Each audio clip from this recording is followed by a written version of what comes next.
Illustrons cela par un dernier exemple. Prenons un événement naturel et prenons en compte à la fois de façon théorique, puis de façon pratique, ou encore selon le domaine de l'éthique. Nous nous apercevons alors qu'il y a une sorte de complémentarité, mais également d'incompatibilité entre les deux types d'explications. Quelqu'un est tué par balle. D'un point de vue théorique, à quoi va-t-on s'intéresser ? Eh bien, aux causes physiologiques ou physiques de la mort. Et à ce moment-là, on fera le travail du médecin légiste qui décrit la façon dont est survenue la mort de tel individu. D'un point de vue strictement médical, il n'y a aucune différence entre une mort par balle, mais qui serait survenue de façon tout à fait accidentelle, et une mort survenue de façon intentionnelle. Autrement dit, si la personne est morte par accident ou si elle a été assassinée. Donc pour le médecin, ce qui est responsable de la mort, c'est l'objet qui est venu tuer la personne. Qu'en est-il pour le juge d'instruction ? Donc d'un point de vue du droit.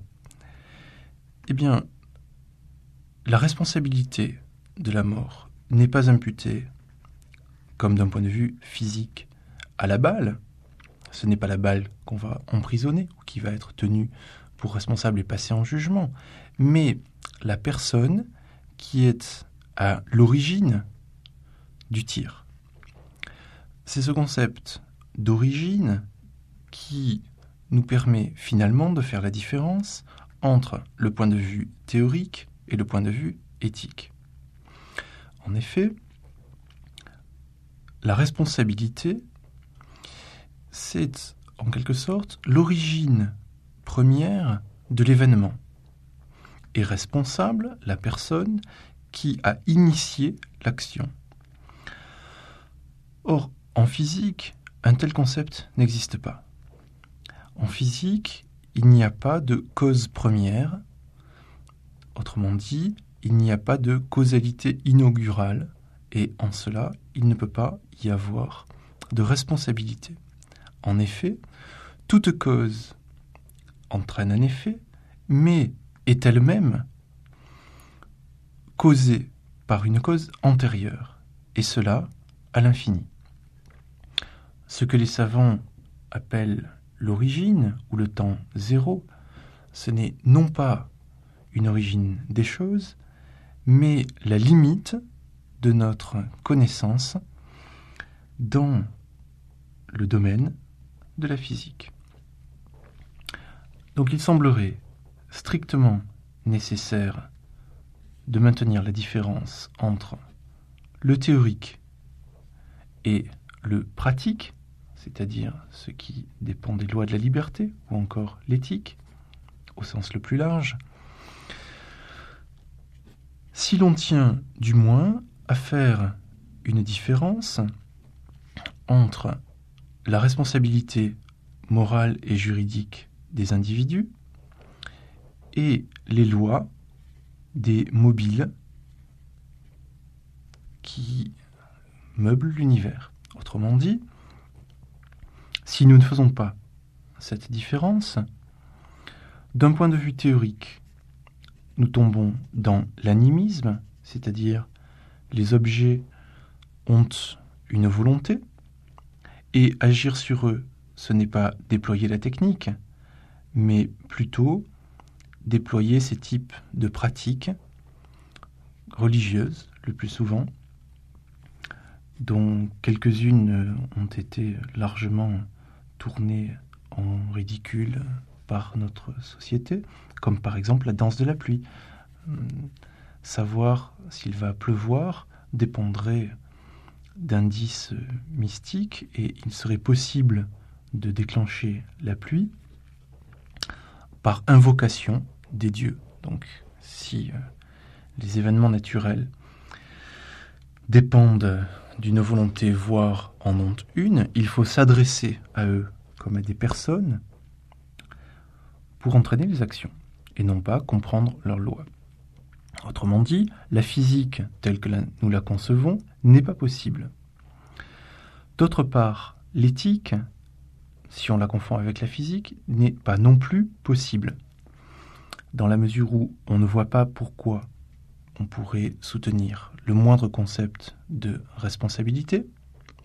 Et d'autre part, il est particulièrement embarrassant, me semble-t-il, d'identifier les êtres humains, avec des objets. Autrement dit, si nous identifions l'éthique à du théorique, nous concevons que nos actions sont régies par le même type de loi que celle de la chute des corps. Donc il est pour le moins délicat de s'identifier à des corps physiques, du moins pour ce qui ressort de nos actions volontaires. Puisque par ailleurs il est évident que du point de vue de notre corps, nous obéissons aux lois de la physique, de la biologie, etc., etc. Donc, pour ce qui est de la première distinction entre le théorique et l'éthique, ou autrement dit entre le site de la vérité et le site du bien, il apparaît comme strictement nécessaire de les distinguer. Qu'en est-il à présent du domaine théorique, celui de la vérité, avec le domaine esthétique, celui de la beauté? Eh bien, comme je l'avais déjà suggéré tout à l'heure, il paraît inadéquat de se demander, à propos de quelque chose de beau, si cela est vrai d'un même point de vue. Il me semble que l'exemple le plus clair est à prendre dans l'art contemporain.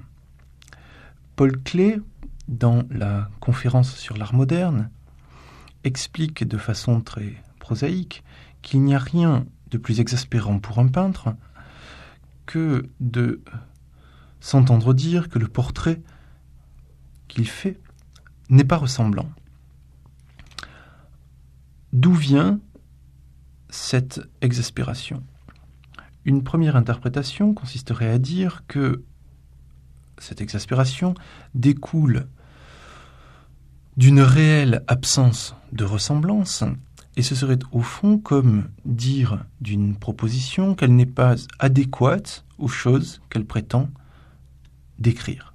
À ce moment-là, ce serait un petit peu comme dire que le tableau ne représente pas vraiment la personne.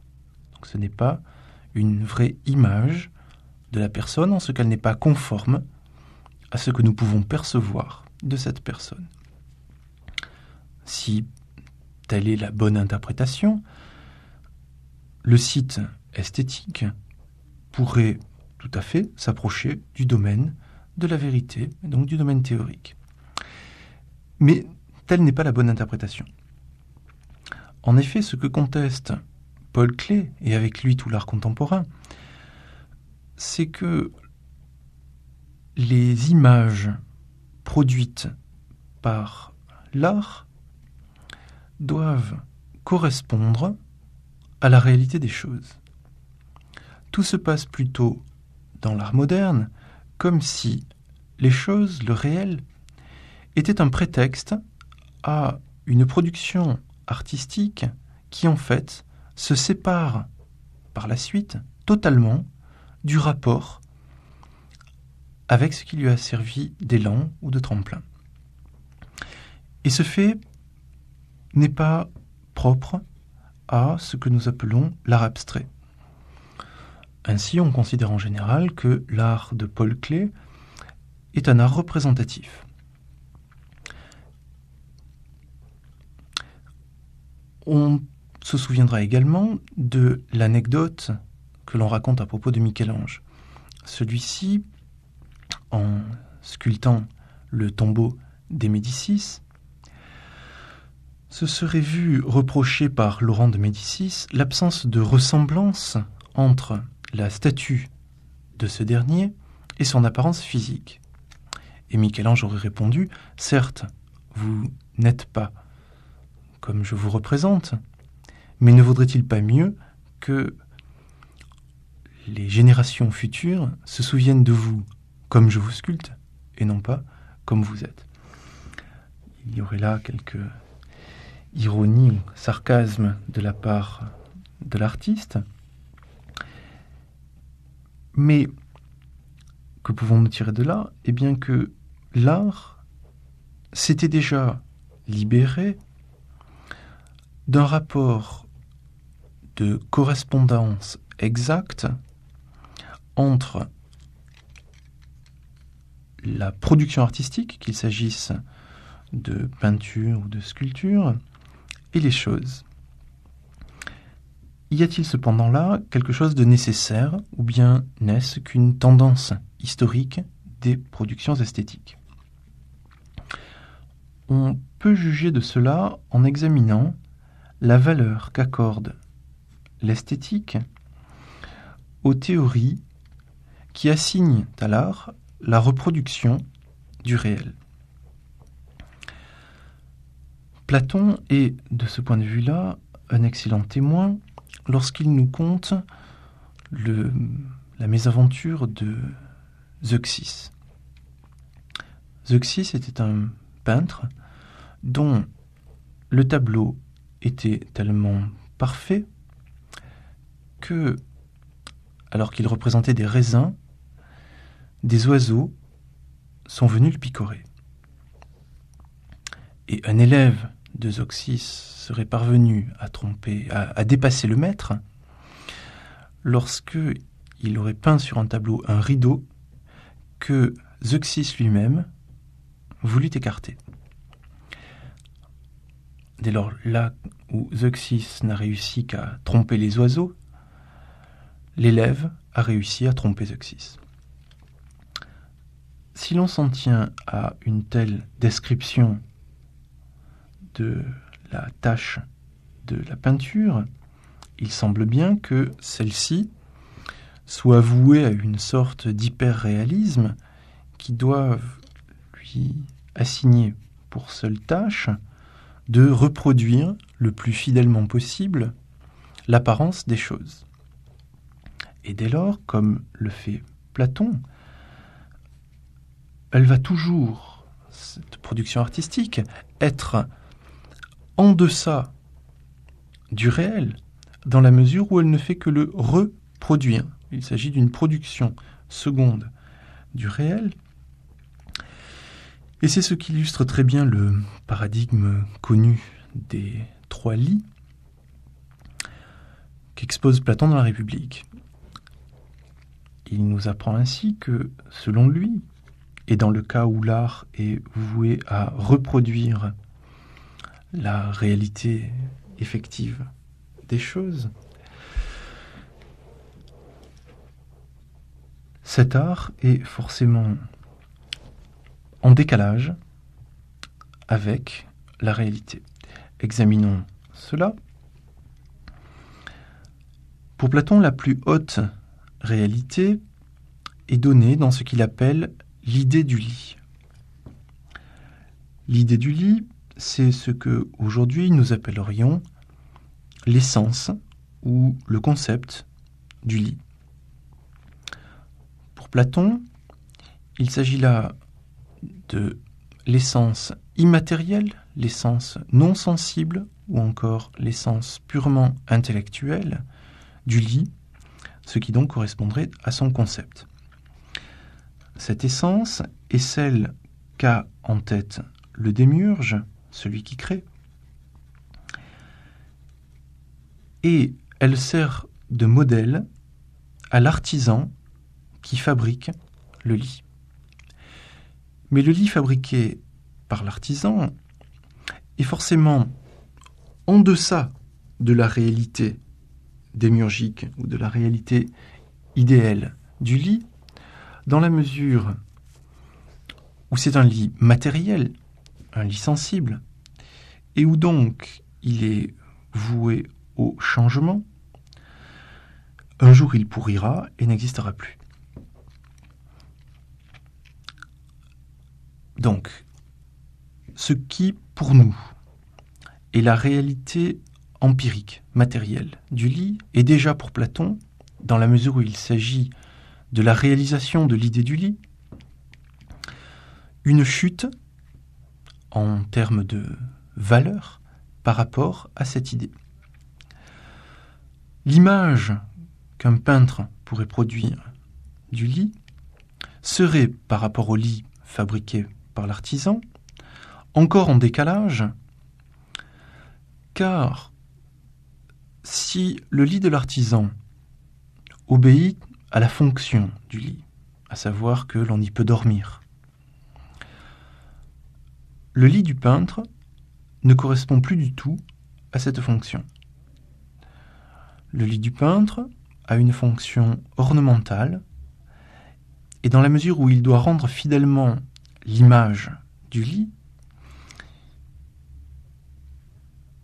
il nous trompe en quelque sorte à la façon dont les raisins de Zeuxis avaient trompé les oiseaux.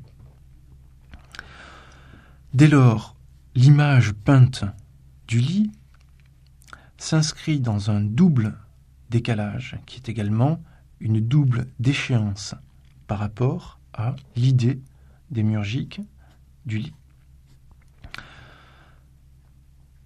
Si j'ai donné la théorie platonicienne de la peinture ou de la représentation esthétique en exemple, c'est que, au fond, toute théorie esthétique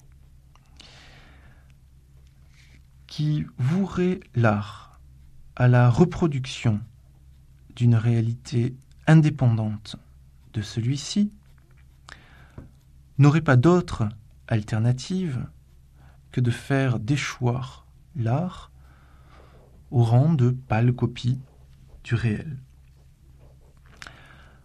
Dès lors, il me semble qu'il faut déconnecter la production artistique, c'est-à-dire les œuvres d'art, de ce que nous concevons généralement comme étant leur modèle ou comme étant ce qu'elles doivent reproduire, copier, etc.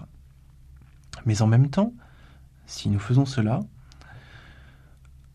nous séparons de façon radicale la problématique esthétique de la problématique de la vérité. Car l'objet esthétique ne doit plus correspondre à quoi que ce soit.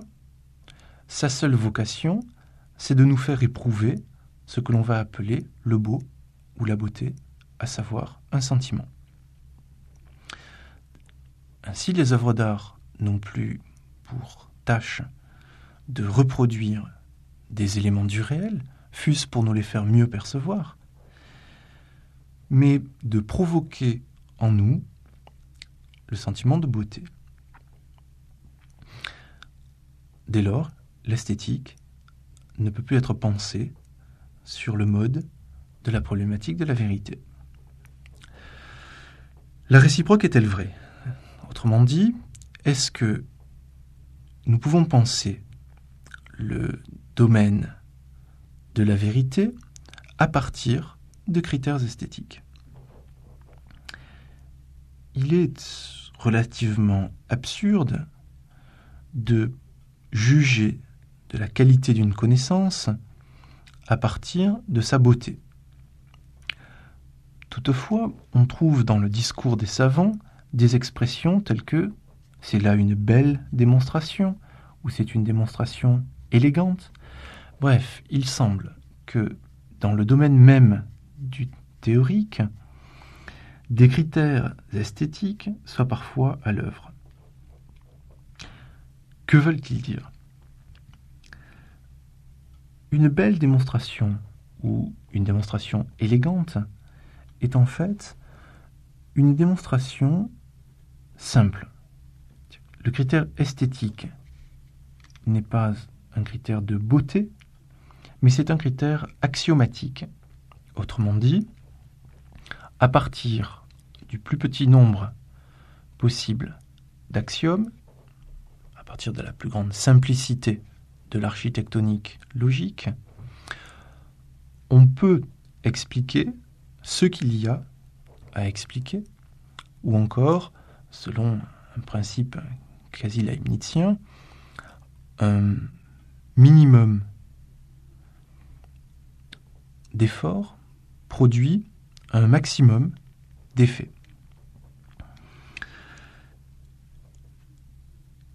Il faut donc, là aussi, séparer le domaine théorique du domaine esthétique.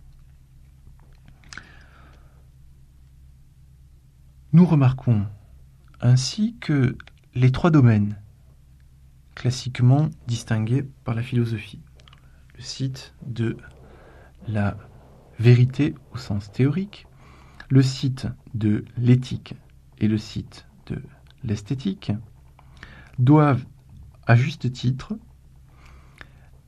être distingués et que la problématique de la vérité ne se pose en sa pleine acuité que dans le domaine théorique.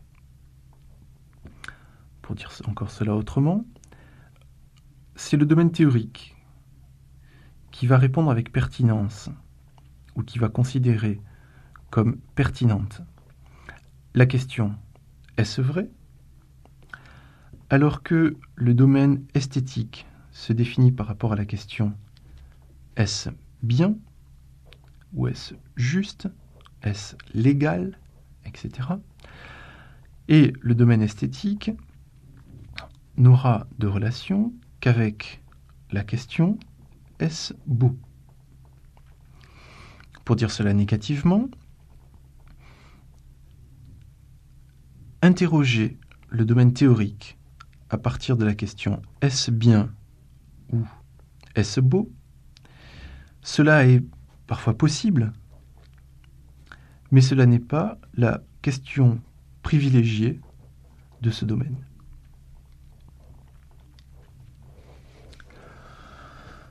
Intéressons-nous donc à présent, et c'est ce que nous ferons tout au long de ce cours, à la question théorique de la vérité.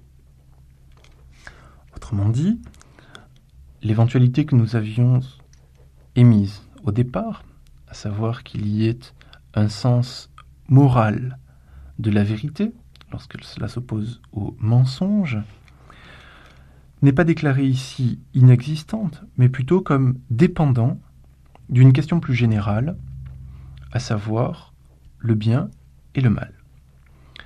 Et nous devons donc commencer par le domaine où la question générale n'est pas le bien et le mal, mais la vérité. Intéressons-nous donc à présent à ce site théorique. En ce site, il paraît plus aisé de commencer par la thématique qui est classiquement appelée théorie de la représentation. Qu'est-ce que la théorie de la représentation ou le problème de la représentation ? Nous avons vu en commençant que la vérité s'établissait dans la relation entre un discours et des choses. Nous étions, pour poser cela, partis de l'usage linguistique des mots vrai et vérité. La théorie classique de la vérité ne s'énonce pas autrement. Il s'agit de l'adéquation de la chose et de l'esprit. Autrement dit, la définition classique de la vérité pose qu'est vrai un énoncé dans lequel ce que je pense, ce qui est en l'esprit, est conforme à ce qui est hors de l'esprit, à savoir la chose. Il y a donc Deux termes, ce qui est en l'esprit et ce qui est hors de l'esprit, la chose. La problématique de la représentation revient, d'une certaine façon, à se demander comment il est possible que quelque chose qui est hors de nous, les objets, soit en même temps présent en nous de façon intellectuelle. Autrement dit, la représentation des choses, c'est leur présence dans notre esprit. Pour le dire plus concrètement, comment est-il possible que la table qui est là devant moi soit également représentée, c'est-à-dire présentée de nouveau, sous une autre nature, dans mon esprit? Ce n'est pas la table que j'ai dans la tête, c'est l'image de la table qui m'apparaît de façon purement intellectuelle et non pas simplement de façon physiologique. Autrement dit, il y a certes en moi un substrat physiologique de l'image de la table, c'est ce que les physiologues appellent des neurones, etc., etc. Mais cette présentation matérielle de la table se traduit en même temps par une apparence, un vécu intellectuel qui est l'image que je perçois au simple niveau de ma perception de la table. Il faut donc distinguer là les termes en présence. D'une part, un objet que j'affirme être présent hors de moi. D'autre part, ce que l'on peut caractériser simplement comme étant des organes de transmission, à savoir les sens, le système nerveux, le cerveau, les neurones dans le cerveau, qui font la liaison matérielle entre la chose telle qu'elle est hors de moi, mon corps, et, dernier terme, l'image intellectuelle, c'est-à-dire dans sa simple représentativité de la table. Le problème de la représentation, c'est donc chercher à comprendre comment sont possibles les passages successifs entre l'objet, la chose extérieure, et l'image que j'en ai, et à pouvoir voir entre le passage de toutes ces médiations, comment on pourra affirmer que ce qui est dans mon esprit est conforme à ce qui est extérieur à moi.